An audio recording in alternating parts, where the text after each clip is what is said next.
welcome to Pushing Cardboard, to another unboxing. Today we're having a look at Norman Conquests, the latest expansion to the Men of Iron series. This is Volume 5, Norman Conquest, Conflicts of the Normans and Their Successors, 1053 to 1265, and designed by Ralph Shelton. I know a lot of Men of Iron fans have been waiting for this, so let's get right to it. It's your sort of mid-size GMT box, and as opposed to the tri-pack, this is just a single volume this time, of course, as it's brand new. So let's get right in and have a look at what's on the inside here so that we can let those fans that have been waiting get a first look as they wait for their package to arrive if they haven't got it yet.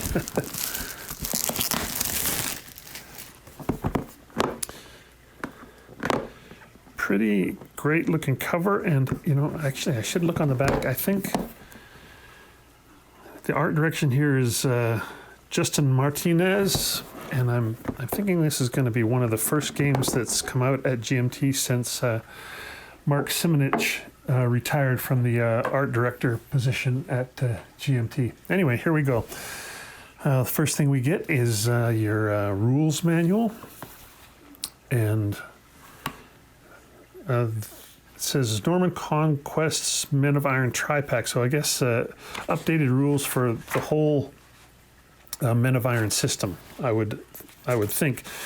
Although this, I mean, here it has got stuff for Men of Iron and Norman Conquest, stuff for Infidel, stuff for Blood and Roses. So yeah, for updates all the rules for the tri-pack, if you have that already. I mean, maybe it's not an update. Maybe it's maybe it just adds in anything having to do with Norman Conquests. Maybe the rules from the tri-pack are completely the same. It's your standard GMT rule book. It's on matte paper of a decent weight. It's a 28-page rule book. Got a few. Oh, it says changes from original editions of the game. I don't know if this is from the original edition, so it's probably not changes from the tri-pack. Those were probably already done for the tri-pack. Anyway, that's it. The rule book looks great. Here's the battle book for the Norman Conquests, and what do we have here? 1, 2, 3, 4, 5, 6. So it looks like 7 battles here. If you're watching this, you've probably already played a bunch of Men of Iron, so you know what to expect in the battle book. You get the setup. You get some special rules for the battle in particular, and then we start with a little bit of historical background and the forces, then the map, and the special rules. And then the next scenario starts here, which is, I always think, why not make it a couple pages bigger and just start everyone on its own page. But hey, I'm not paying for the paper, so they can do it their way. But yeah, I would find it sort of easier to look at if everything was on a 2-page sort of, or a 4-page. I guess the deal is it's everything takes 3 pages once you get to it. Anyway, that's the battle book. That's got the scenarios. It's still got an example of play here at the back, which is just a single page, so it's not too detailed.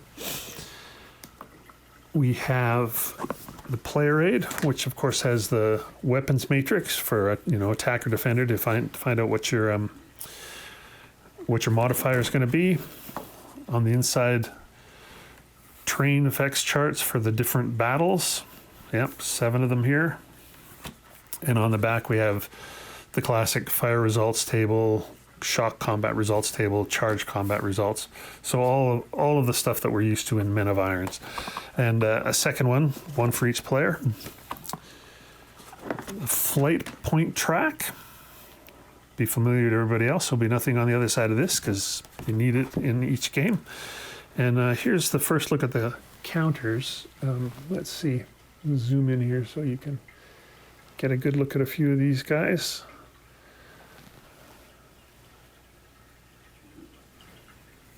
there's the back side. And then here's the next sheet. Here we have some Saxons in green, some Norwegians in tan, Normans in the blue here, and Papal in the pink. And a few markers there as well. And then again, the back sides. I won't show you all of those. And then another counter sheet. Here we have the Royalists in red.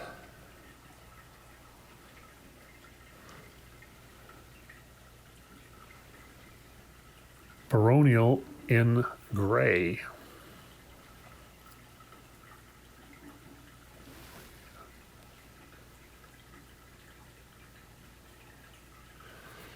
All right, and then we'll have 7 maps. I guess these will probably be double-sided, or I get perhaps in the many of the other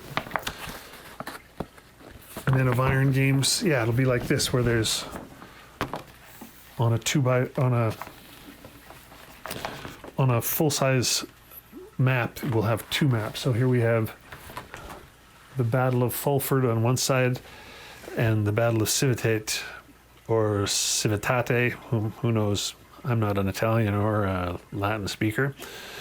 So we have 2 of those there, another 2 on the other side here. We have Tinchebray and Stamford Bridge. That one's a little easier to say.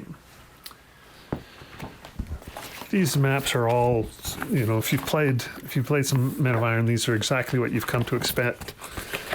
There's not a ton of detail. They're mostly wide open. Here this is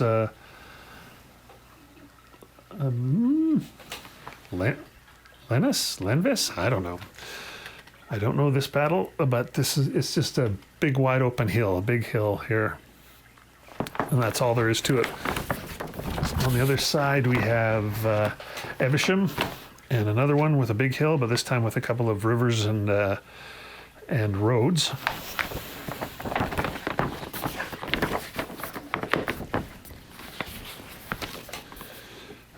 Here's one I'm sure many of you are going to play first out of the box. Here's the Battle of Hastings, 1066 and all that. And this is got a little bit more going on. We've got hills, we've got woods, we've got marsh, we've got roads. So we got little streams. We've got a lot going on here. So, give you a bit of a close-up just so you can kind of see it. It's kind of this, if you've played these games before, it's pretty much what you'd expect. And that's probably it for the components. Yeah, then some bags to put your counters in, if that's the way you store them, and a couple of 10-sided dice.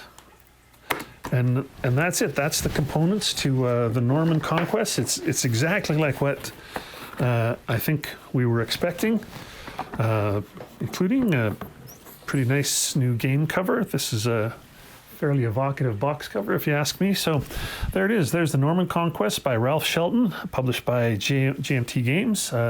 If you haven't got it yet, yours is probably on the way to you if you P500 it, or look for it in your friendly local game store. Thanks for watching. I'm Grant Lindenberg from Pushing Cardboard.